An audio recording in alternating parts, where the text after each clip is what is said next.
அண்ணன் கம்பீர் அண்ணன் இது என்ன தெரியுது? அஷித் ராணா அப்படியே வச்சுக்க, உங்கள் செல்லப்பிள்ளை தான்.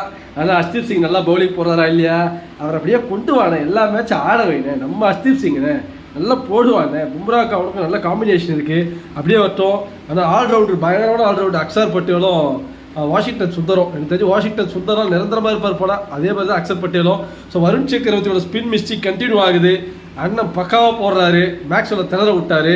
ஸோ ஸ்டோயினிஸை கண்டினியூவாக 7 பால்லாம் டாட் பண்ண வச்சுருக்கோம். ஸ்டோயினிஸுக்கு தலைகாலே புரியல, எப்படி ஆடுறதுனே புரியல, அந்த ப்ரெஷர் அவரால் ஏற்றுக்க முடியல. அதே மாதிரி பார்த்தீங்கன்னா ஒரு கட்டத்தில் 33-0 இருந்தாலுமே எனக்கு நல்லாவே ஹோப் இருந்துச்சு. ஏன்னா 168 இந்த பிச்சர் ஈஸியாக டிஃபெண்ட் பண்ணலாம். அதுக்கு ஏற்ற மாதிரி 119க்கு ஆஸ்திரேலியாவை சரிச்சிட்டோம்.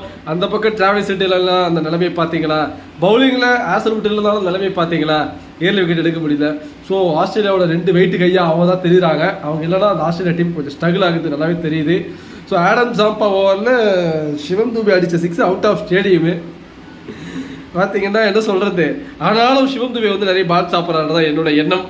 அவரும் கொஞ்சம் வந்த உடனே அடிக்கணும், பால் சாப்பிட்டு அடிக்கணும்னு நினைக்கக்கூடாது. சுமன் கில்லும் ஃபார்முக்கு வந்தாரா என்னால் எனக்கு தெரியாது. அது ஒன் டே கலந்த ஓடி கலந்த T20 நாக் மாதிரி அது இருக்குது. அது என்ன நீங்கள் தான் சொல்லணும். எனிவே ஜெயிச்சிட்டோம். சீரீஸ் நம்ம அடிக்கணும் தான் எனக்கு என்ன. ஏன்னா ஒன் டே சீரீஸே நம்ம அடிப்போம் நான் எல்லாருக்கும் டெஃபினட்டாக சொல்லியிருந்தேன். அன்ஃபார்ச்சுனேட்லி நம்ம ஜெயிக்கல. ஸோ T20 சீரீஸாவது ஜெயிச்சு நம்ம கொஞ்சம் சந்தோஷம் கொடுப்பாங்க நான் எதிர்பார்க்குறேன். எனக்கு தெரிஞ்சு அடுத்த மேட்ச் அடிச்சிருவோம், அடித்து கப் அடிக்கணும், இதுதான் என்னோட எண்ணம்.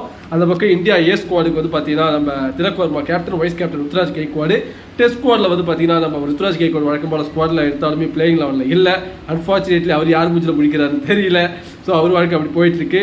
ஸோ இந்த பக்கம் இன்றைக்கி ஸ்டார்ட் ஆன அந்த India A against south Africa பார்த்தீங்கன்னா ஒரு கட்டத்தில் 110க்கு 120க்கு 6 விக்கெட் இருந்தாலும் துருவ் ஜெரல் சூப்பரான ஒரு செஞ்சுரி அடித்து டீமை 255 வரைக்கும் கொண்டு போனார். அவர் நாட் அவுட்டு, பட் மற்ற பிளேயர்ஸ் எல்லாம் அவுட் ஆகிட்டாங்க. இந்த பக்கம் வெஸ்ட் இண்டீஸுக்கு நியூசிலாந்துக்கு நல்லா போச்சு, கிட்டத்தட்ட 200 டார்கெட்டு.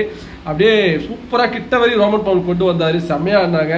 2 பால் ஆறு அப்பவும் நான் அடிச்சுடுவான் தான் பார்த்தேன். ஆனால் அன்ஃபார்ச்சுனேட்லி அவுட் ஆகிட்டார். அதுக்கடுத்து அந்த பிளேயர் நல்லா அவரும் 15 பால் 28 அடிச்சிருந்தார். பட் அந்த பிளேயராலுமே 1 பாலுக்கு 6 2 பால் ஆனால் அவரால் அடிக்க முடியலை. வெஸ்ட் இண்டீஸ் ஜெயிக்கணும்னு ஆசைப்பட்டேன். எனிவே இந்த பக்கம் வெஸ்ட் இண்டீஸ் ஜெயிச்சிருந்தா இந்தியா தோற்றுருக்கும், அந்த பக்கம் வெஸ்ட் இண்டீஸ் தோற்றதுனால இந்தியா ஜெயிச்சிருச்சுன்னு நினைக்கிறேன் நானு. ஸோ வின் சுச்சுவேஷன் தான், ஒன்றும் பண்ண முடியாது. இதான் இன்றைக்கோட கிரிக்கெட் அப்டேட்டு. ஃபர்தராக பார்க்கலாம் என்ன நடக்குதுன்னு. தோனி கண்டினியூ பண்ணுவார்னு சொல்லிட்டு சிஎஸ்கே காசி தாத்தா சொல்லியிருக்காரு. இதுதான் அது இன்னொரு அப்டேட்டு. இப்படி ஒவ்வொரு அப்டேட்டாக வந்துட்டுருக்கு. ஐபிஎல் நெருங்கிட்டு இருக்கு, நமக்கு பிபி எகிரிட்டு இருக்கு. அப்புறம் இன்னொரு சொல்ல வந்துட்டேன், ஆர்சிபி அணி சேலுக்கு வந்திருக்கு, நீங்களும் ஏலத்தை கேட்கலாம். ஐயோ கலாய்ச்சிட்டு சொல்லுவாங்க, ஐயா யாருனாலும் சேலு கேட்கலாம், அவங்க தான் சொல்லியிருக்காங்க. யார் வாங்குவான்னு தெரியல, நல்ல விலைக்கு போகும், வாங்கிக்கோங்க, வாங்கி போடுங்க, உதவும்.